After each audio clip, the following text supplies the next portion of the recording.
Hello जी। आज के इस वीडियो में हम शुरुआत कर लेते हैं हमारे क्वार्टर थ्री के सीजन के साथ। तो आज के पहले वीडियो में तो हम तीन कंपनी कवर करने वाले हैं। दो कंपनी तो हमारे पास फाइनेंस स्पेस में से और एक कंपनी हमारे पास इंफ्रास्ट्रक्चर वाले स्पेस में से। तो फाइनेंस वाली दो कंपनियों का नाम है, एक तो है एमरेल्ड फाइनेंस, दूसरा है इरडा IREDA। एक PSU NBFC कंपनी, इनका देख लेते हैं क्वार्टर थ्री का रिजल्ट किस तरीके का रहा। उसके बाद हम इंफ्रास्ट्रक्चर सेक्टर में जब जाएंगे तब हम बात करेंगे ट्रांसफॉर्मर एंड रेक्टिफायर के बारे में कि उनका क्वार्टर थ्री का रिजल्ट किस तरीके का रहा। तो चलिए सबसे पहले फाइनेंस पे ही उठा लेते हैं और सबसे पहले हम बात कर लेते हैं एमरल्ड फाइनेंस के बारे में। तो एक बहुत ही छोटा सा एक माइक्रो कैप कंपनी, अगर हम इनके मार्केट कैप के बारे में बात करने जाएं तो मात्र 425 करोड़ रुपीस के आसपास कंपनी का मार्केट कैप है। अब देखो यहाँ पर AUM ग्रोथ में बात करने से पहले रेवेन्यू किस तरीके रहे, पार्ट किस तरीके का रहा, उससे बात करने से पहले थोड़ा सा कंपनी का बिजनेस मॉडल समझ लेते हैं, क्योंकि यहाँ पर यही एक इवॉल्विंग बिजनेस मॉडल है। यहाँ पर अभी ये कुछ कुछ को स्टैब्लिश ही नहीं कर पाए। तो देख लेते हैं कि एग्जैक्टली पैसा कमा कैसे रहे हैं, आगे चल के कैसे कमाएंगे, क्या गाइडेंस है, उसके बारे में हम बात करेंगे कि कितना पैसा आज के दिन ये लोग कमा रहे हैं। तो देखो, अगर आज आप इनका रेवेन्यू सेगमेंटेशन समझने जाओगे तो आपको पता चलेगा इनका 50% of the revenue comes from the distribution business. अब ये डिस्ट्रीब्यूशन बिजनेस क्या है? डिस्ट्रीब्यूशन बिजनेस का मतलब ये है कि आप अब सारा का सारा लोन कलेक्ट करके किसी ना किसी बड़े बैंक या NBFC के पास जा रहे हो और उनकी लोन बुक में एडिशन करा रहे हो और उसके बदले एक छोटी सी फीस इनकम कमा रहे हो। अब इसको थोड़ा सा और समझने की कोशिश करना है। जैसे ये लोग गोल्ड लोन डिस्ट्रीब्यूशन का काम करते हैं for the likes of HDFC bank and Kotak Mahindra bank. तो यहाँ पर एग्जैक्टली चीज हो क्या रही है? ये लोग बाजार में उतरेंगे, जाएंगे, कस्टमर के पास जाएंगे, कस्टमर इनके पास आएगा, जो भी है जैसा भी है, ये लोग सारा का सारा बैकग्राउंड चेक करेंगे, उसका सिविल स्कोर चेक करेंगे, उसकी एलिजिबिलिटी देखेंगे, उससे सारी माथाफोड़ी करेंगे कि भाई आपकी गोल्ड की क्वालिटी 24 कैरेट है, 22 कैरेट है, 18 कैरेट है, तो 1 लाख के गोल्ड के बदले मैं आपको 50,000 रुपए दे सकता हूँ। ये सारी सारी की सारी जो भी नौटंकी है या जो भी सारा का सारा काम है, ये करेगा एमरल्ड फाइनेंस। और उसके बाद ये ले जाएगा इसको HDFC बैंक के पास। तो कस्टमर का जो लोन है, वो लोन बुक का एडिशन हुआ हमारे HDFC बैंक के पास। अब HDFC बैंक को ये लोग कहते हैं कि यार आपकी लोन बुक में हमने 1 लाख करोड़ का सपोज एडिशन कराया, तो अब आप तो उसके ऊपर इंटरेस्ट इनकम कमाओगे ना। तो हमने आपको इतनी कमाई ला के दी, इसके बदले आप हमें छोटी सी फीस दे दो, आप छोटा सा कमीशन दे दो। तो ये ब्रोकर वाला काम कर रहे हैं। तो सपोज आपका कोई होटल है और आपने आपने ब्रोकर को कह रखा है कि भैया तू मेरे होटल में गेस्ट लेके आएगा, तो मैं तेरे को पर रूम के हिसाब से 10% तेरे को मैं फीस दे दूंगा। तो तू एक एक एक गेस्ट लेके आ, मेरा एक रूम फिल करा। अब रूम रेंट 10,000 रुपए है, तो मेरे को 1,000 रुपए मैं तेरे को दे दूंगा। तो बिल्कुल बेसिकली एग्जैक्टली सेम काम है कि सारी की सारी मेहनत ये लोग कर रहे हैं, कस्टमर को लेके जा रहे हैं, लोन बुक में एडिशन हो रहा है HDFC बैंक के, और उसके बदले HDFC बैंक उनको एक छोटा सा कमीशन दे रहा है, छोटी सी फीस दे रहा है। तो 50% ऑफ द रेवेन्यू तो यहाँ से आ रहा है।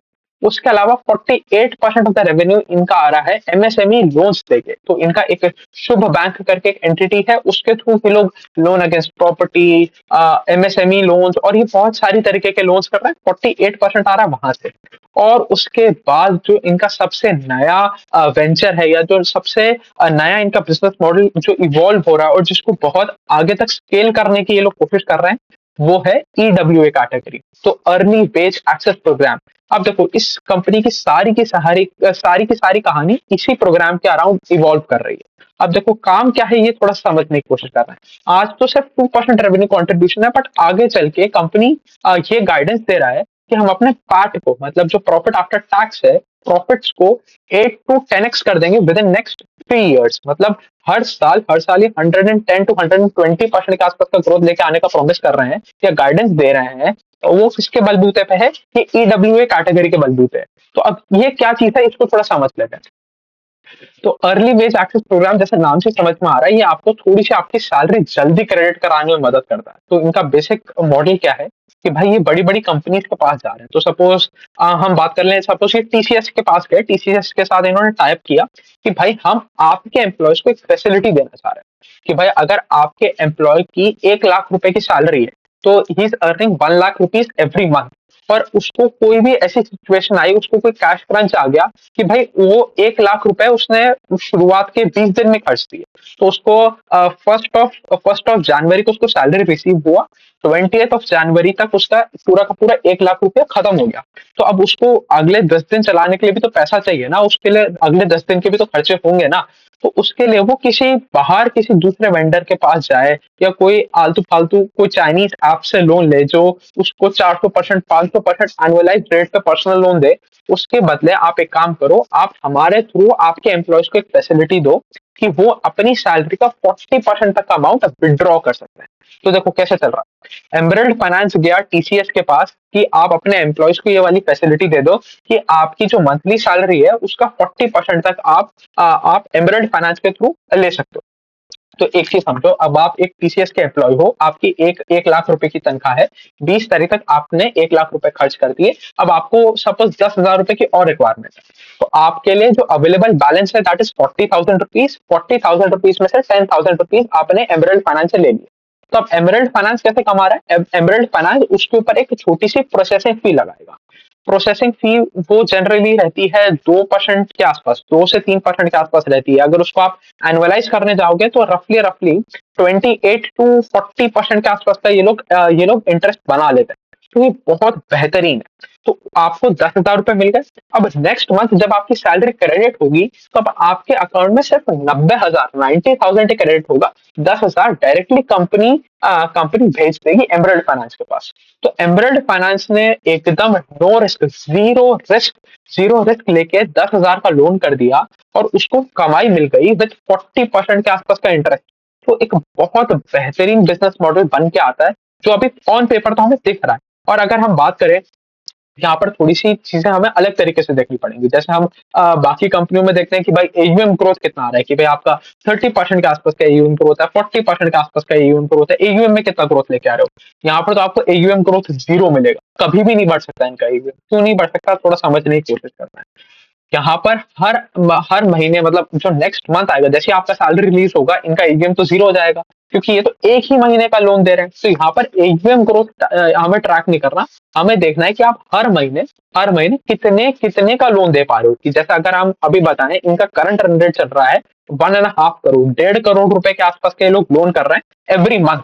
तो अगर आपकी 1.5 करोड़ एवरी मंथ से 2 करोड़ एवरी मंथ, फिर 5 करोड़ एवरी मंथ, फिर 15 करोड़ एवरी मंथ पहुंच रहे हैं, ये इंक्रीमेंट हमें ट्रैक करना है, क्योंकि हमें एयूएम में तो ऐसा कोई ग्रोथ देखने को मिलेगा ही नहीं।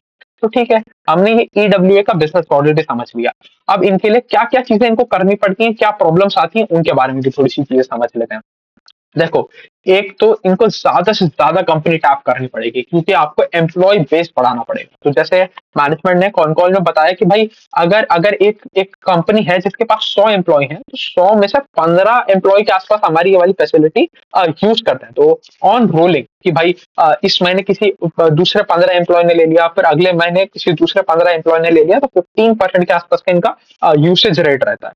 तो इनको ज्यादा से ज्यादा कंपनी अपने टाई अप बनाना पड़ेगा कि भाई मेरा टीसीएस के साथ भी टाई अप है, मेरा टेक महिंद्रा के साथ भी टाई अप है, मेरा एलटीआईएम के साथ भी टाई अप है, मेरा एलएनटी के साथ भी टाई अप है, मेरा भारतीय एयरटेल के साथ भी टाई अप है। तो जितनी ज्यादा कंपनियों के साथ इनका टाई अप रहेगा उतना बेहतरीन है। अगर हम करंट स्टेट के बारे में बात करें तो इन्होंने रफली 41 कंपनीज के साथ अपना टाई अप बिठाया है।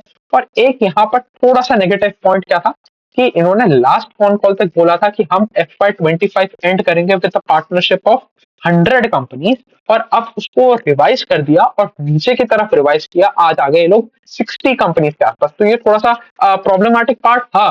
बट जब मैनेजमेंट से इसमें कॉन कॉल में बारे में बात हुई तो मैनेजमेंट ने बताया कि हम अब एक लार्जर एम्प्लॉय बेस की कंपनी को टारगेट करना चाह रहे हैं। तो हम बजाय कि 100 एम्प्लॉय की 100 कंपनी टारगेट करने की बजाय हम 1,000 एम्प्लॉय की 10 कंपनी टारगेट करना चाह रहे हैं। तो आप हम अपना एम्प्लॉय बेस बढ़ाने से हमें मतलब है, नंबर ऑफ कंपनी से तो हम क्या ही करेंगे।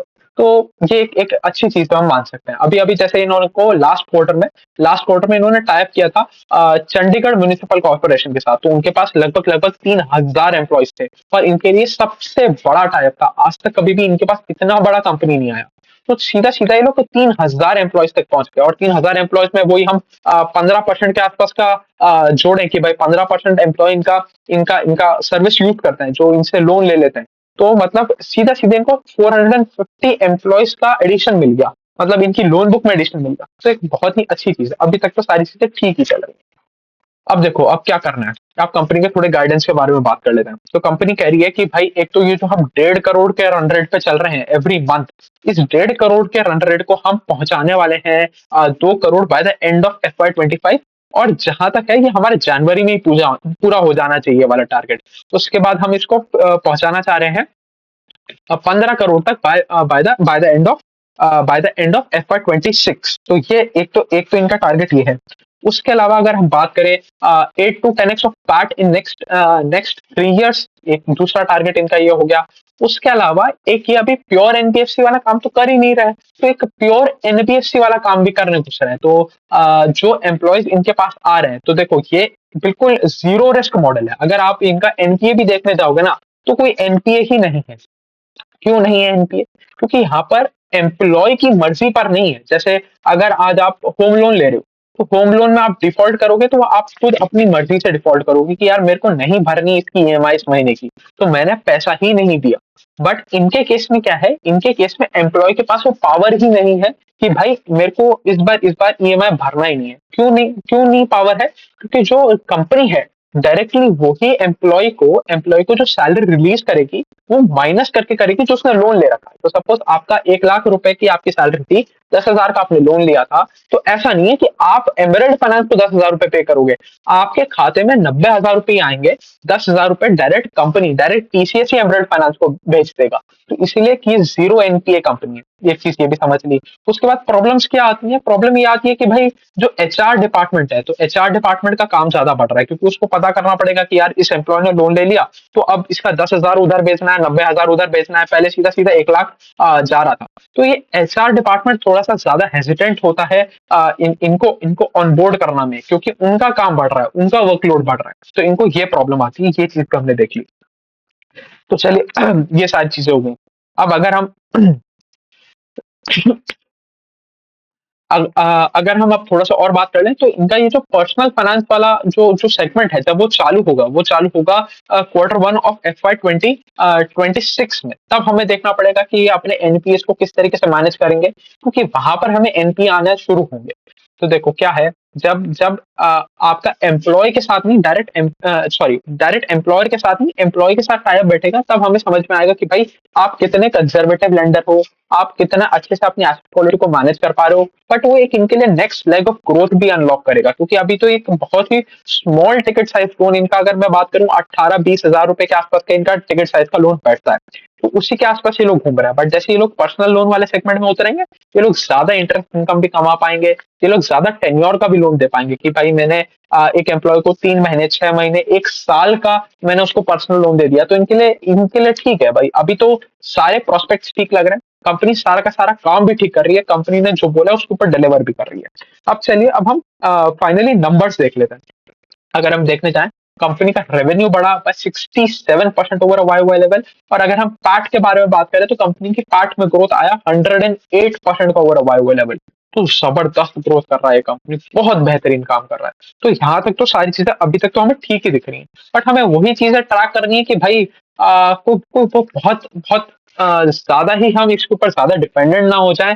कंपनी को लगातार हमें ट्रैक तो जरूर करना ही पड़ेगा। सिर्फ ब्लाइंडली हम मैनेजमेंट को ट्रस्ट नहीं कर सकते कि भाई मैनेजमेंट ने बोल दिया 3 साल में 10 गुना करेंगे, तो 3 साल में 10 गुना कर ही कर देंगे। हमें हर क्वार्टर लगातार ट्रैक करना पड़ेगा, इसके पीछे पड़े रहना पड़ेगा, तभी जाके इतनी छोटी कंपनियों में हमारी बात बनेगी। इसके अलावा बात बनेगी। चलिए, ये चीज भी हो गई।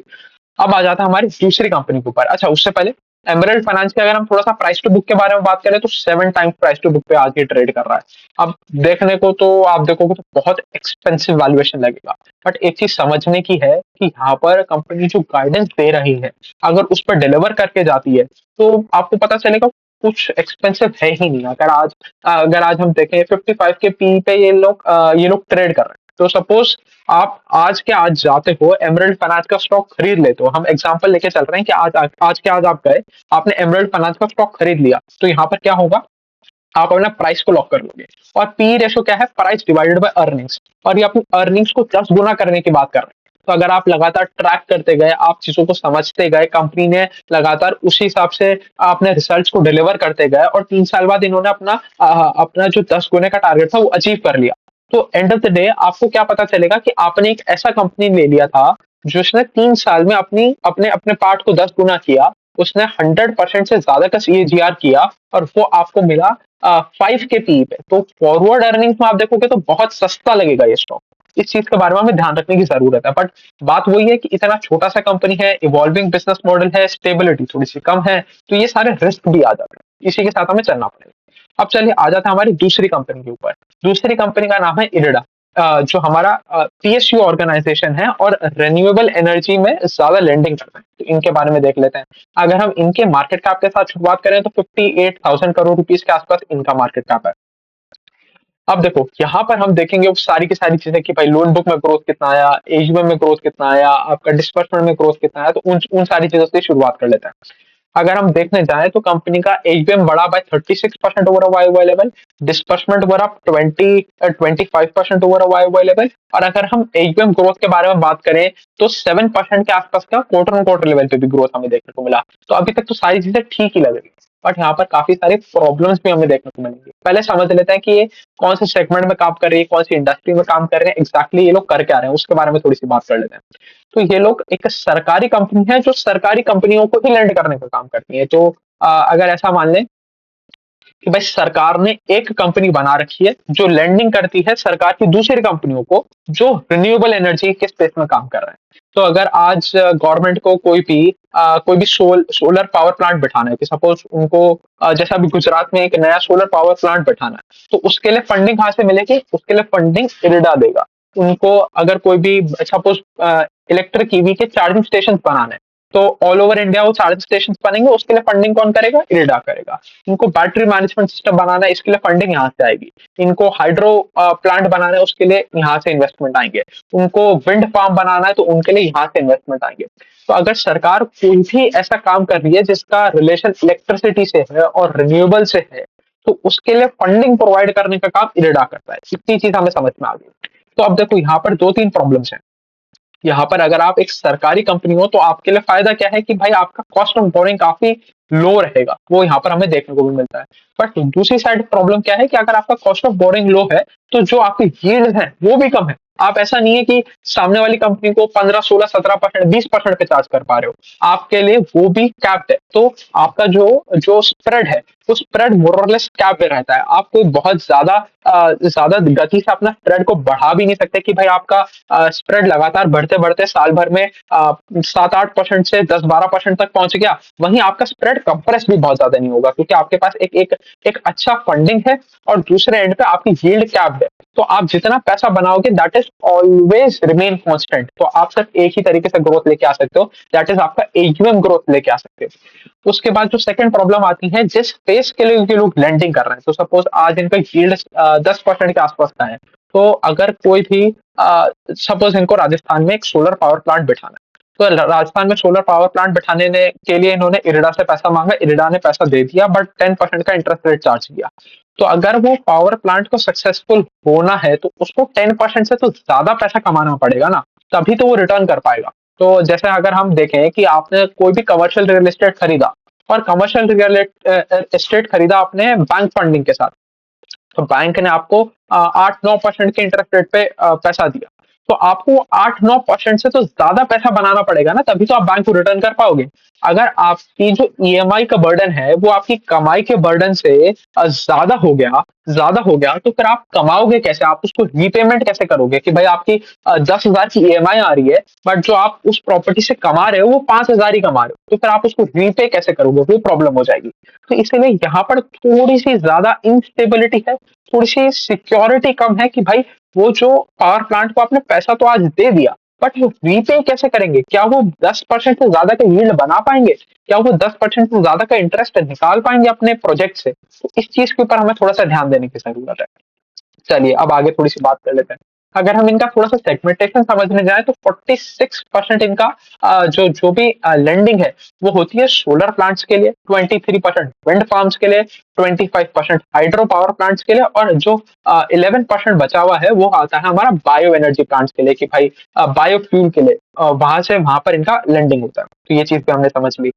अब देखो, अब ये जितने भी अभी लिस्ट किए हमने कि भाई hydro plant, wind farm, solar farm, इन सबको वो 10% से ज्यादा का यील्ड निकालना पड़ेगा। इनको 12, 13, 14, 15% की कमाई करनी पड़ेगी, तब जाके ये लोग इनका लोन रीपे कर पाएंगे, क्योंकि 10% का तो इंटरेस्ट इरडा ही चार्ज कर रहा है। तो इससे एक बहुत बड़ा डाउट है, क्या ये इतनी कमाई कर पाएंगे? क्या अगर कर पाएंगे तो रीपे करेंगे, नहीं कर पाएंगे तो एनपीए आ जाएगा इनकी बुक में, और इनकी बुक में एनपीए आना में मतलब बहुत बहुत कोई कोई बहुत बड़ी बात नहीं होगी कि ये कंपनी एनपीए में लगातार धंसती जाए। तो इस चीज का हमें थोड़ा सा ख्याल रखना पड़ेगा, और उसका एक ही सोल्यूशन है कि आप लगातार चीजों को ट्रैक करते चलो।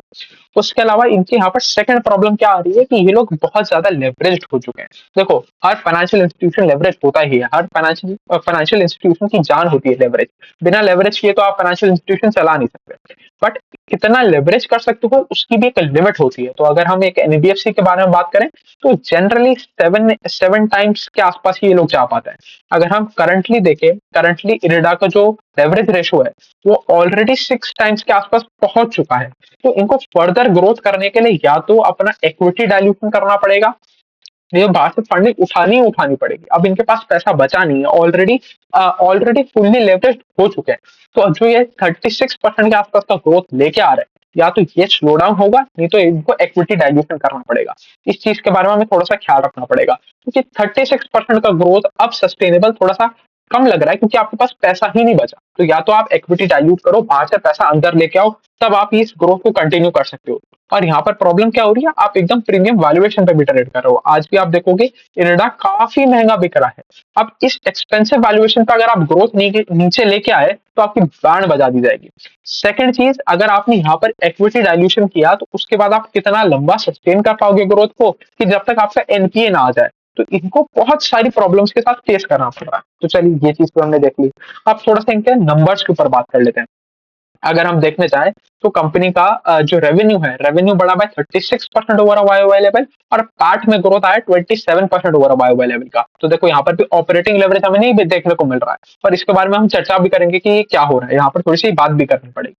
अगर हम थोड़े से कॉस्ट ऑफ बोरिंग के बारे में बात करें तो कॉस्ट ऑफ बोरिंग इनका घट गया, इनका कॉस्ट ऑफ बोरिंग थोड़ा सा घटा। और अगर हम बात करें इनके इनके यील्ड्स ऑन एडवांसेस की, वो थोड़े से बढ़े। तो इसकी वजह से हमें 10 बेसिस पॉइंट्स का 0.1% के आसपास का एक्सपेंशन देखने को मिलेगा इन स्प्रेड। तो ये मोर और लेस स्टेबल ही रहता है। आप 0.1%, 0.2%, 0.3% प्लस माइनस में ही चलते रहता है, कि भाई थोड़ी सी कॉस्ट ऑफ बोरिंग ऊपर होगी, थोड़ा सा स्प्रेड कम हो गया, थोड़ी सी कॉस्ट ऑफ बोरिंग नीचे होगी, थोड़ा सा स्प्रेड ज्यादा हो गया। बट यहाँ पर आपको कोई ह्यूज वेरिएशन नहीं देखने को मिलेगा।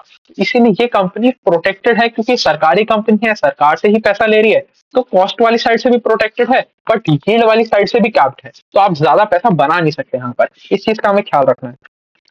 हमने डिस्बर्समेंट वगैरह तो देख ही लिया था, वहां तो कोई दिक्कत हमें आती हुई देखने को मिल नहीं रही, कि भाई 25% के आसपास का डिस्बर्समेंट ग्रोथ आया, 36% के आसपास का एजीएम ग्रोथ आया। बट कितने लंबे समय तक आ सकता है, ये इसके ऊपर एक बहुत बड़ा क्वेश्चन मार्क है। अब आ जाता है थोड़ी सी इनके इनके इनकम स्टेटमेंट के ऊपर बात कर लेते हैं। अगर आप देखोगे, कंपनी का रेवेन्यू बढ़ा 36% से, पार्ट बढ़ा से 27% से। तो ये बीच में ऐसा क्या हो गया कि यहाँ पर हमें ऑपरेटिंग लेवरेज नहीं देखने को मिला। तो अगर आप किसी भी फाइनेंशियल इंस्टीट्यूशन का इनकम स्टेटमेंट उठाओगे तो आपको क्या देखने को मिलेगा कि इंटरेस्ट इनकम आई, इंटरेस्ट इनकम के बाद अदर इनकम आएगी, जो टोटल इनकम बनाएगी। आप टोटल इनकम में से आप एक्सपेंडिचर माइनस करोगे, जो आपका इंटरेस्ट के प्रति है, कि भाई आपने सरकार से पैसा उठाया, चाहे आपने 3-3.5% भी उठाया, बट उसका ब्याज तो आपको देना है ना, उसका तो आपको इंटरेस्ट पे आउट करना है ना। तो अगर आप वो ऑपरेटिंग एक्सपेंसेस निकाल देते हो तो आपको मिलता है ऑपरेटिंग प्रॉफिट। तो यहाँ पर ऑपरेटिंग प्रॉफिट तक की कहानी बहुत अच्छी है, ऑपरेटिंग प्रॉफिट तक की कोई दिक्कत नहीं आने वाली हमें। तो जो ओपेक्स हमारा निकाल दें तो हमारे बचता है ऑपरेटिंग प्रॉफिट। ऑपरेटिंग प्रॉफिट हमारा बढ़ा 51% से ओवर वाई लेवल। तो हमें ऑपरेटिंग लेवरेज देखने को मिलना चाहिए था। बट अब क्या होता है, जब आप ऑपरेटिंग प्रॉफिट तक पहुंचते हो, ऑपरेटिंग प्रॉफिट के बाद आप दो चीज माइनस करते हो। आप एक माइनस करते हो प्रोविजंस, और सेकंड चीज आप माइनस करते हो टैक्सेस। तो टैक्सेस हम अज्यूम करते हैं कि मोर और लेस कांस्टेंट ही रहेंगे, कि भाई एक एक कॉर्पोरेट है, तो अगर वो 25% पर टैक्स हो रहा है तो 25% भी होता रहेगा। अगर वो 20% पे हो रहा है तो 20% भी होता रहेगा। तो यहाँ पर कोई बहुत ज्यादा वेरिएशन आता नहीं है। जो चेंजेस आते हैं वो चेंजेस आते हैं हमारे प्रोविजंस के अंदर। और प्रोविजन क्या होता है, प्रोविजन वो चीजें होती हैं कि आज के जो करंट आप प्रॉफिट बना रहे हो उसमें से आप कुछ पैसा साइड निकाल के रखते हो, क्योंकि आपको लगता है कि यार ये जो मैंने 100 रुपए बाजार में दिए ना, इसमें से हो सकता है 10, 12, 15 रुपए मेरे को वापस नहीं मिलेंगे, ये मेरे डूबत में जाएंगे, ये मेरा एनपी हो जाएगा। तो इनके लिए मैं आज ही से कुछ फंड अपना साइड करके रख देता हूँ। तो ये होता है प्रोविजंस। तो अगर कोई भी कंपनी अपने प्रोविजंस को बढ़ा रही है, इसका मतलब उसका क्रेडिट कॉस्ट बढ़ रहा है, इसका मतलब हो सकता है आगे चल के उसकी एसेट क्वालिटी भी खराब हो जाए। तो इस चीज का हमें ध्यान रखना है। और यहाँ पर एग्जैक्टली वही चीज हुई। यहाँ पर इनके प्रोविजंस बढ़ गए और इनके प्रोविजंस अच्छे खासे बढ़े। अगर मैं अब आपको बताऊं 176%, मतलब दो गुने से भी ज्यादा, ऑलमोस्ट 3 गुना हो गए इनके प्रोविजंस। इसीलिए हमें सारा का सारा ऑपरेटिंग लेवरेज गायब होता हुआ देखने को मिला। 36% का हमने रेवेन्यू में ग्रोथ किया, बट हमने पार्ट में सिर्फ और सिर्फ 27% के आसपास का ग्रोथ किया, क्योंकि हमारे प्रोविजंस बढ़ गए और वो हमें एनपीए के नंबर में भी देखने को मिल रहा है। अगर आप एसेट क्वालिटी देखने जाओगे तो वाई लेवल पे तो आपको स्टेबल देखने को मिलेगी, बट आप क्वार्टर ऑन क्वार्टर लेवल पे देखो आपको जंप देखने को मिलेगा। अगर हम बात करें इनकी एसेट क्वालिटी के बारे में, तो इनका जो नेट एनपीए है, net NPA jump from 1% to 1.5% over quarter on quarter level. तो चलिए एक बार फिर से देख लेते हैं। तो जो इनका नेट एनपीए है, नेट एनपीए बढ़ गया टू 1.5% फ्रॉम 1%। तो यहाँ पर 50% के आसपास की इंक्रीज देखने को मिला। वहीं अगर हम ग्रॉस एनपीए के बारे में बात करें, वो भी वाई लेवल पे स्टेबल रहा, क्वार्टर ऑन क्वार्टर लेवल पे खराब हो गया। तो यहाँ पर हमें एसेट क्वालिटी भी खराब होता हुआ देखने को मिल रहा है। कंपनी फुल्ली लेवरेज्ड हो गया है, कोई डिस्काउंट पे ट्रेड कर नहीं रहा है, अभी भी एकदम प्रीमियम वैल्यूएशन पे ट्रेड कर रहा है। आगे कैसे लेवरेज कर पाएगा, कितना अपनी ग्रोथ को सस्टेन कर पाएगा, उसके ऊपर एक बहुत बड़ा क्वेश्चन मार्क है, क्योंकि ये सारी प्रॉब्लम्स इरिडा के साथ आ रही हैं। तो चलिए ये चीज भी हमने देख ली। अब आ जाता है हमारी तीसरी और आखिरी कंपनी की तरफ। तीसरी कंपनी का नाम है हमारा ट्रांसफॉर्मर एंड रेक्टिफायर्स। तो ये इंफ्रास्ट्रक्चर स्पेस का कंपनी है। इनकी थोड़ी सी कहानी देख लेते हैं। शुरुआत करें इनके मार्केट कैप के साथ, तो 18,700 करोड़, 18,700 करोड़ रुपीस के आसपास इनका मार्केट कैप है। इनकी शुरुआत करें हम रेवेन्यू ग्रोथ फिगर से, तो कंपनी का रेवेन्यू ग्रोथ आया 52% का ओवर वाई लेवल। और वहीं अगर हम पैट के बारे में बात करें, तो पैट तो इनका 3 गुने से बढ़ गया, 4 गुना हो गया पैट। 280% के आसपास का इंक्रीज आया, 2.8 टाइम्स का इंक्रीज आ गया यहाँ पर। तो बहुत बेहतरीन रिजल्ट। अब ये हो कैसे रहा है, क्योंकि हमें लगातार मार्जिन एक्सपेंशन देखने को मिल रहा है, ऑपरेटिंग लेवरेज देखने को मिल रहा है। तो जो पहले कंपनी ये 2%, 3%, 4% का इबिटा मार्जिन कर रही थी, आज वो 9% के आसपास पहुंच गए। इनके इबिटा मार्जिन डबल हो गए। तो आप पहले तो समझ लेते हैं ये लोग काम क्या करते हैं, और ये इतना तेजी से एक्सपेंशन आ क्या रहा है, और इतनी तेजी से ये लोग ग्रोथ कर कैसे पा रहे हैं। तो इन चीजों के बारे में बात कर लेते हैं। तो ये कंपनी ट्रांसफॉर्मर बनाने का काम करती है। तो जैसे अगर हम देखें, ट्रांसफार्मर का रिक्वायरमेंट हर जगह पर है, हर जगह पर है। जैसे आप देखोगे आपकी गली के बाहर एक ट्रांसफार्मर होगा, आप देखोगे आपको रेलवे स्टेशन पे 50 ट्रांसफार्मर लगे हुए देखने को मिल जाएंगे। आप देखोगे जितने भी आपके सोलर प्लांट्स होते हैं वहां पर ट्रांसफार्मर्स लगे हुए होते हैं। तो ट्रांसफार्मर का रिक्वायरमेंट हर इंडस्ट्री में, हर हर जगह में होता है। अगर आप देखो, अगर कोई भी स्टील प्लांट है, तो स्टील प्लांट को भी एक ट्रांसफार्मर की रिक्वायरमेंट होती है। तो ये लोग वो ट्रांसफार्मर बनाने का काम करते हैं, और ये लोग काफी स्पेशलाइज्ड ट्रांसफार्मर बनाने का काम करते हैं। और इन लोगों के साथ अभी जो फायदा इनको मिल रहा है वो क्या मिल रहा है, कि जो इनका global supply chain of transformer है ना, वहां पर कैपेसिटी ऑलमोस्ट 100% पे चल रही है। तो अगर आज के दिन आप किसी दूसरी कंपनी के पास जाते हो और कहते हो कि मेरे को इस स्पेसिफिकेशन के ट्रांसफार्मर की रिक्वायरमेंट है, तो वो आपको टाइमलाइन देंगे कि अब आपको 2 साल बाद डिलीवर कर पाएंगे या 3 साल बाद डिलीवर कर पाएंगे। इनके पास, इन्होंने केपेक्स कर रखा है, करंटली केपेक्स कर रहे हैं, इसीलिए इनके पास कैपेसिटी एक्सपांडेड पड़ी हुई है।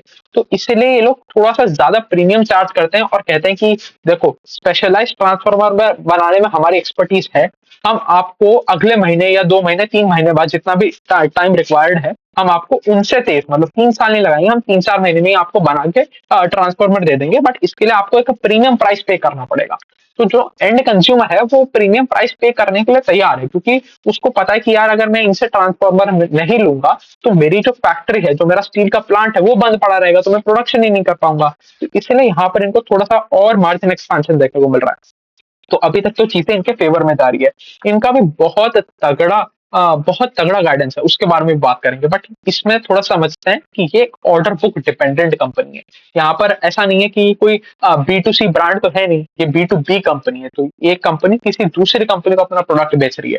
तो यहाँ पर हम ऑर्डर बुक के ऊपर चलेंगे। अगर हम देखने जाएं, तो इनका अभी भी लगभग 3,700 करोड़ रुपीज के आसपास इनका ऑर्डर बुक पड़ा है। और उसमें से भी इनका अच्छा खासा ऑर्डर इनफ्लो भी हुआ है, कुछ 6,000 करोड़ रुपए के आसपास का इनका ऑर्डर इनफ्लो हुआ है। तो ये चीज भी बिल्कुल सही है। अब ये कहाँ कहाँ रिक्वायरमेंट होती है, इसके बारे में बात कर लेते हैं। तो अगर हम देखने चाहें इलेक्ट्रिसिटी के ट्रांसमिशन में, डिस्ट्रीब्यूशन में, स्टोरेज में, हर जगह आपको एक ट्रांसफॉर्मर लगा हुआ देखने को मिलेगा कि भाई आपने एक बैटरी से आप वापस लाइन में इलेक्ट्रिसिटी डाल रहे हो, वहां पर आपको एक ट्रांसफॉर्मर का रिक्वायरमेंट पड़ेगा। लाइन से आप बैटरी में डाल रहे हो तो भी आपको एक ट्रांसफॉर्मर का रिक्वायरमेंट पड़ेगा। तो रिक्वायरमेंट में तो मतलब जो डिमांड है, डिमांड में तो कहीं भी कमी नहीं देखने को मिल रही, डिमांड लगातार बढ़ ही रहा है। और जैसे जैसे आगे चीजें और फेवरेबल ही हो रही है इस कंपनी के लिए कि भाई जो हमारी रेलवे लाइंस है वो और ज्यादा इलेक्ट्रिफाइड होती जा रही है, कि जो आज 90% के आसपास की लाइन हमारी इलेक्ट्रिफाइड है उसको हम 100% ले जाना चाह रहे हैं। उसके बाद जो ये रिन्यूएबल एनर्जी का ट्रेंड आ रहा है उसके लिए हमें बड़े ट्रांसफॉर्मर्स की जरूरत है। उसके बाद जो गवर्नमेंट केपेक्स के ऊपर खर्चा कर रही है, जो इंफ्रास्ट्रक्चर के ऊपर खर्चा कर रही है, तो उसके लिए हमें ट्रांसफॉर्मर की रिक्वायरमेंट होगी कि भाई आप स्टील बनाओगे, सीमेंट बनाओगे, कुछ भी बनाओगे, उसके लिए आपको एक आपकी फैक्ट्री में ट्रांसफॉर्मर का रिक्वायरमेंट रहेगा। तो डिमांड साइड में कोई दिक्कत नहीं है, सारी की सारी प्रॉब्लम आ रही है सप्लाई साइड में। सप्लाई उतनी है नहीं, डिमांड बहुत ज्यादा है, इसकी वजह से इनको एक्स्ट्रा मार्जिन बनाने को मिल रहा है। तो ये चीज भी समझ ली। अब इनके गाइडेंस के बारे में थोड़ी सी बात कर लेते हैं। तो ये लोग कह रहे हैं कि हम हमारा FY25 का गाइडेंस है 50% ग्रोथ करने का, और उससे कंपनी ज्यादा ही डिलीवर कर रही है। लास्ट क्वार्टर में कंपनी ने 70% के आसपास का ग्रोथ डिलीवर किया था, इस क्वार्टर में कंपनी ने 52% के आसपास का ग्रोथ डिलीवर किया। तो इन्होंने FY24 एंड किया था 1200 करोड़ रुपए के आसपास पे। अब ये लोग कह रहे हैं FY25 हम एंड करेंगे 1800 करोड़ रुपए के आसपास पे, 1800 करोड़ रुपीस के आसपास पे एंड करेंगे।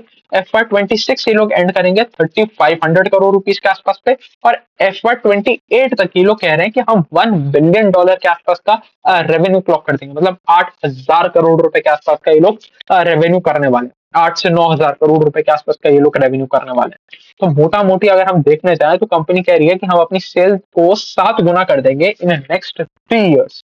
3 साल में सेल को 7 गुना करेंगे विद ऑपरेटिंग लेवरेज, तो पार्ट तो आसानी से 10 गुना हो गया। तो वही 3 साल में, 3-4 साल में 10 गुना करने की यहाँ पर भी बात आ गई। तो यहाँ पर भी बहुत जबरदस्त गाइडेंस है, यहाँ पर भी कोई दिक्कत वाली बात हमें देखने को मिल रही है।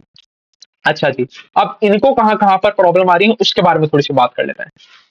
अब जो सपोर्ट ट्रांसफार्मर बनाने के लिए इनको एल्यूमिनियम टैंक्स की जरूरत होती है। तो एल्यूमिनियम टैंक्स की जो सप्लाई चेन है ना, वही इतनी ज्यादा स्ट्रांग नहीं है। वहां पर इनको एल्यूमिनियम टैंक्स ही ढंग से नहीं मिल पा रहे, सही रेट पे नहीं मिल पा रहे। तो वहां पर इनको बहुत ज्यादा प्रॉब्लम हो रही थी। इसकी वजह से इन्होंने एक कंपनी को एक्वायर कर लिया इस क्वार्टर में, और ये अब 100% बैकवर्ड इंटीग्रेटेड हो गए। तो मतलब इनको किसी भी थर्ड पार्टी के ऊपर रिलाय करने की जरूरत नहीं है अपने प्रोडक्ट की सोर्सिंग के लिए।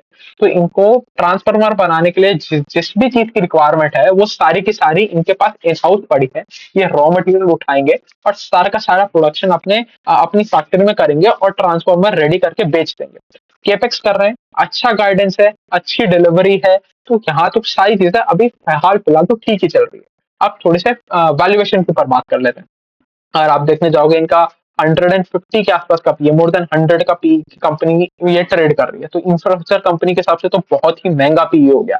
बट हमें इस तरीके से नहीं देखना, हमें ये चीज समझनी है कि भाई कंपनी कितना ग्रोथ गाइडेंस दे रही है। अगर कंपनी अपने गाइडेंस पर डिलीवर कर जाती है, देखो उतना तो हमें एफर्ट मारना पड़ेगा, उतना तो हमें ट्रैक लगातार करना ही पड़ेगा कि क्या कंपनी जो गाइडेंस बोल रही है उसको डिलीवर कर पा रही है या नहीं कर पा रही। उतना अगर हम ट्रैकिंग कर पाएंगे तभी हमें चीजें समझ में आएंगी। अगर फॉर सपोज अज्यूमिंग कंपनी ने जो गाइडेंस दिया है कि 3 साल में 10 गुना पार्ट हो जाएगा हमारा, अगर उस पे लोग डिलीवर कर जाते हैं, तो हम सोचते हैं कि 3 साल बाद हमारा पी क्या होगा। 3 ईयर फॉरवर्ड अर्निंग्स अगर हम कैलकुलेट करने जाएं तो हमें पता चलेगा कि ये जो कंपनी है ये हमें मिल रहा है 12-13 के पी पे। तो 13 के पी पे एक ऐसा कंपनी मिल रहा है जो लगभग लगभग 100% के आसपास का पार्ट में ग्रोथ लेके आ रहा है, पार्ट में ईपीएस में ग्रोथ लेके आ रहा है 100% के आसपास का। तो अब सोचो कि ये डील खराब है या बुरी है, बट इसमें एक बहुत बड़ा एस्ट्रिक्स है, एक बहुत बड़ा क्वेश्चन मार्क है।